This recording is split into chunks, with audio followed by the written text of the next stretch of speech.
We're talking about Obama's farewell address to the American people. Yes, indeed, America, it is absolutely true. President Obama is leaving the White House. I got to tell you, I'm not saying that this president's been perfect, because he hasn't. I think there's issues that as progressives we want this president to do more on. But in this speech, I think this president lays out a real sort of framework on how we need to, as progressives, view the issues that we're fighting for. And I wanted to read just a synopsis of it. And he says, if every economic issue is framed as a struggle between a hardworking white middle class and the undesirable middle class, undesiring minorities, then workers of all shades are going to be left fighting for scraps while the wealthy withdraw further into their private enclaves. If we are unwilling to invest in the child of an immigrant just because they don't like us, we will diminish the prospect of our children. Because of those brown kids will represent a larger and larger share of America's workforce. And we have shown that our economy doesn't have to be a zero-sum game. Last year, and this is all in the speech, people, incomes rose for all Americans. And he goes on further to talk about how we've got to sort of look at this thing all together. And he also talks about the ideal that as minorities, as black folk, right, we've got to understand the plight of white working class Americans. He says, for blacks and other minority groups, it means tying our own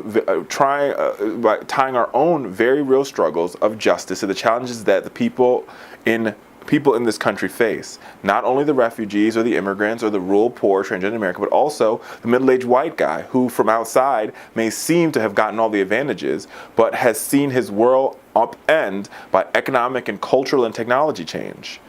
And I think he's so right. If we are truly going to get America, as Donald Trump says, quote unquote, make America great again, which is something I don't like to say, but if we're going to make America a great country and continue this string of greatness, it's really going to require that we begin to have a conversation with each other, right?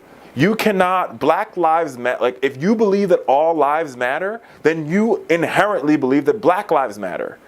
Right? Because Black Lives Matter is not a radical movement. It's not a terrorist organization. It's a group of individuals asking a question. Does a black life really matter?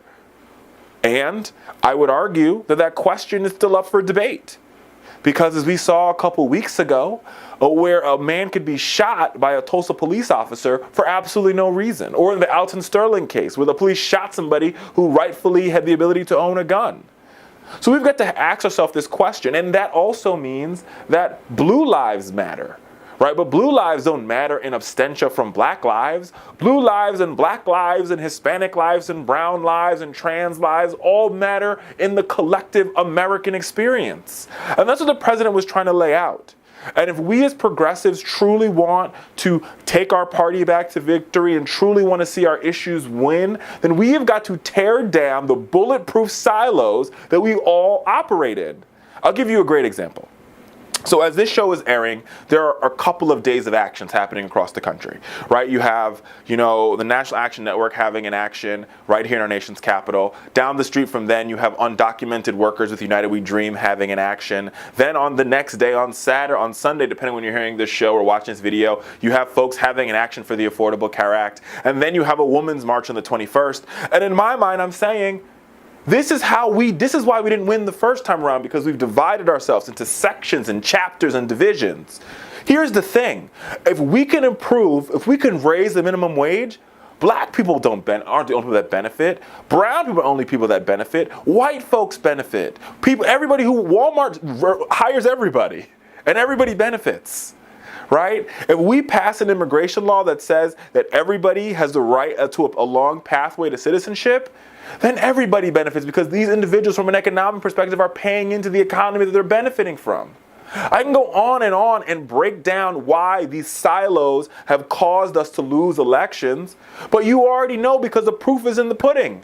Hillary Clinton, yes, she won amongst African Americans, but not at the same share as Barack Obama. She lost white working class voters. She lost middle-aged white women because they felt disconnected. They felt like their voices weren't being heard. And their voice is more than, and even I would argue, I think she lost 33% of Latinos. And the reason why she lost those votes is because Latinos care more. Yes, they believe in immigration reform, but they also care about economic issues. They care about an economy that works for everybody. And that's what was missing. We spent way too much time as a party having our black issues and our Hispanic issues and our transgendered issues and our gay issues, instead of saying that all together we have American issues that we've got to deal with.